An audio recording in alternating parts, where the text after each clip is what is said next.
Hey guys, in this video, I'll show you how to customize receipts on Square. Alright, let's begin. First of all, open any type of preferred browser on your PC and search for squareup.com. After that, open the official website and sign into your account. Once signed in, you will be redirected to the home page.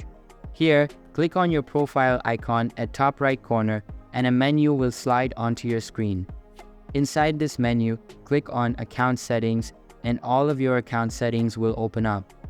Now what you need to do is, you need to access the Business Information tab and then select Receipts. Here, your receipt's current design will be displayed. In order to customize it, you can try using a digital logo and changing its color. You can also scroll down and tweak other features, but it all depends upon you. So, once you are done, click on the Save button at bottom right corner and your changes will be saved. So that's basically how you can customize receipts on Square. And that's it for this video. If you find this helpful, consider subscribing and giving this a big thumbs up.